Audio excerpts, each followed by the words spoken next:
Selamat datang kembali di video tentang konsultasi hukum. Kasus hukum kali ini adalah mengenai penggandaan uang. Video ini untuk menjawab bagaimana cara melaporkan seseorang secara pidana, hal-hal yang diperlukan sebelum melaporkan seseorang secara pidana. Dan di video ini juga berisi modus bisnis penggandaan uang, akan tetapi jangan ditiru ya, karena akan ada ancaman pidana jika kalian melakukannya. Simak video ini sampai dengan selesai, tujuannya agar bisnis kalian semakin terhindar dari permasalahan hukum. Oke, kita langsung ke permasalahan hukumnya ya. Jadi permasalahan hukum diawali sebagai akibat Odi tidak bisa membayar hutang. Odi hampir setiap hari didatangi debt kolektor akibat dia berhutang di beberapa tempat peminjaman uang. Odi stres dan tidak punya jalan keluar sampai pada akhirnya Odi memutuskan untuk mencari orang pintar atau dukun untuk membantunya mendapatkan jalan keluar. Kemudian Odi bercerita kepada Sari. Singkatnya, Odi telah berkenalan dengan seseorang bernama Gar, Jad, dan Aar.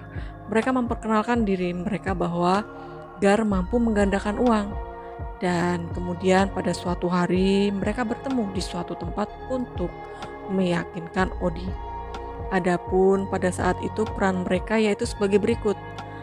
Aar yang memperkenalkan Odi dengan Gar dan Jad. Kemudian Jad bertugas menyiapkan media ritual penggandaan uang, yaitu seperti batu merah delima, bunga 7 rupa, dan lain sebagainya. Kemudian Gar berperan sebagai orang pintar yang mempunyai ilmu bisa menggandakan uang melalui media batu merah delima yang dimiliki Gar. Dan Gar mengatakan kepada Odi kalau mau lepas dari masalah, Gar dapat membantu dengan menggandakan uang. Dan untuk menarik uang tersebut, maka Odi harus menyiapkan semua persyaratan, yaitu pertama yaitu batu merah delima, juga boneka sejenis jenglot, dan jika Odi tidak punya bisa menyewa batu merah delima tersebut dengan biaya sebesar 70 juta rupiah serta membeli minyak seharga 25 juta. Adapun minyak tersebut untuk mandi jenglot, sehingga total biaya penggandaan uang dan sewa media keseluruhan ya sebesar 95 juta rupiah. Lalu kemudian pada saat itu juga Odi menyerahkan uang sebesar 50 juta dan masih kurang 45 juta rupiah. Kemudian Gar menjelaskan jika uangnya ingin segera digandakan, maka Odi harus segera melunasi 45 juta rupiah tersebut dan ritual penggandaan uang akan segera dilaksanakan. Lalu karena Odi ingin segera masalahnya selesai, maka pada bulan Februari dia mentransfer uang sebesar 45 juta kepada Gar untuk segera dilaksanakan ritual penggandaan uang. 1 bulan kemudian pada bulan Maret, setelah Odi menyerahkan uang sebesar 95 juta rupiah kepada Gar dan rekan-rekannya, dan setelah ritual penggandaan uang, Odi belum juga mendapatkan kabar dari Gar mengenai hasil dari ritual penggandaan uang tersebut, dan Odi juga belum mendapatkan hasil keuntungan dari uang yang telah diserahkan untuk digandakan. Lalu Odi berusaha menghubungi Gar dan rekannya untuk mendapatkan informasi, akan tetapi Odi hanya mendapatkan janji-janji manis saja dari Gar, akan tetapi uangnya tidak ada. Odi semakin gundah karena dia semakin terlilit hutang dan permasalahannya tidak segera selesai, malah dia bertambah masalahnya. Odi mencoba berulang-ulang menghubungi Gar dan rekannya, akan tetapi jawabannya tetap sama, hanya berupa janji-janji manis saja. Lalu 6 bulan kemudian berlalu sejak ritual penggandaan uang. Odi mencari tahu mengenai ritual yang dilakukan oleh Gar dan rekan-rekannya, dan setelah Odi melakukan investigasi sendirian, dia mendapatkan informasi bahwa Gar dan rekan-rekannya tidak dapat menggandakan uang, dan atas hal tersebut Odi mengalami kerugian kurang lebihnya sebesar 95 juta rupiah. Seperti itu ya guys kasus yang telah menimpa Odi. Nah, atas dasar kerugian Odi tersebut senilai 95 juta, maka Sari menyarankan kepada Odi untuk melakukan langkah hukum. Salah satunya adalah melalui pelaporan pidana. Dikarenakan tindakan menggandakan uang tersebut memuat unsur pidana, yaitu sebagaimana tersebut pada pasal 378 Kitab Undang-Undang Hukum Pidana yang menjelaskan barang siapa dengan maksud untuk menguntungkan diri sendiri atau orang lain secara melawan hukum, dengan memakai nama palsu atau martabat palsu, dengan tipu muslihat atau rangkaian kebohongan, menggerakkan orang lain untuk menyerahkan barang sesuatu kepadanya, atau supaya memberi hutang maupun menghapuskan piutang, diancam karena penipuan dengan pidana penjara paling lama 4 tahun. Junto pasal 55 ayat 1 Kitab Undang-Undang Hukum Pidana, yaitu menjelaskan bahwa dipidana sebagai pelaku tindak pidana mereka yang melakukan, yang menyuruh melakukan, dan yang turut serta melakukan perbuatan. Nah, itu ya bunyi pasal yang akan menjerat Gar dan rekannya. Adapun unsur pidananya dari pasal tersebut yaitu unsur barang siapa. Ini menjelaskan mengenai subjek hukum ya dalam hal di video ini adalah Gar dan rekannya.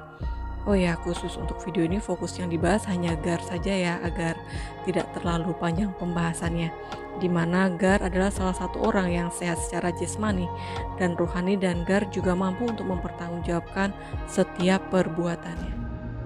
Kemudian unsur pidana yang kedua, unsur dengan maksud untuk menguntungkan diri sendiri atau orang lain secara melawan hukum. Kemudian unsur pidana yang ketiga yaitu unsur dengan menggunakan nama palsu atau martabat palsu, dengan tipu muslihat ataupun rangkaian kebohongan, menggerakkan orang lain untuk menyerahkan barang sesuatu kepadanya atau memberi hutang maupun menghapuskan piutang.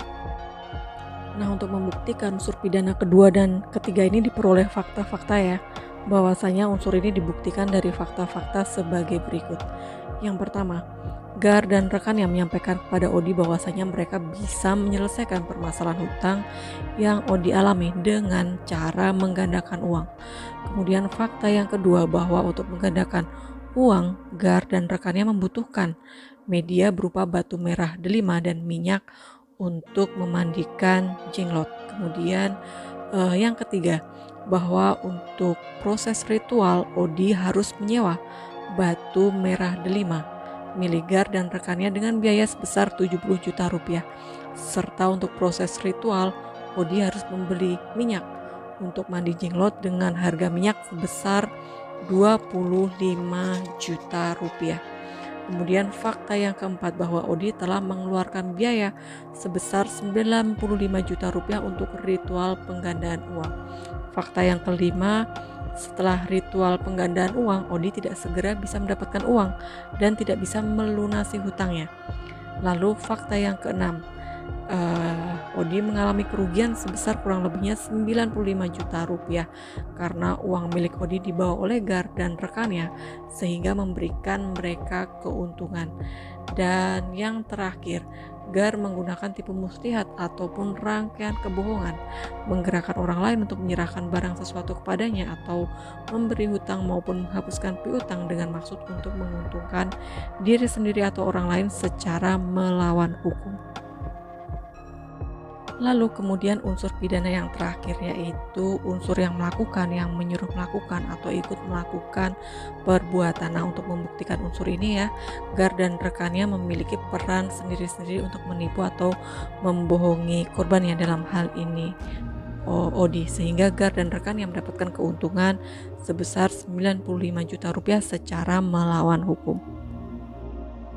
Oke, begitu guys konsultasi kasus hukum pada video ini. Jika kalian adalah korban, jangan ragu ya untuk melakukan langkah hukum. Salah satunya dengan melaporkan secara pidana sebagaimana yang dicontohkan pada video ini. Seperti biasa, Sari menekankan bahwa Sari tidak menyalahkan atau membenarkan suatu perbuatan ya, karena bukan kapasitas Sari untuk menghakimi. Dan tujuan dari video ini hanyalah agar kalian terhindar dari permasalahan hukum dan kalian selalu sukses dalam bisnis. Sampai ketemu pada kasus hukum selanjutnya. See ya.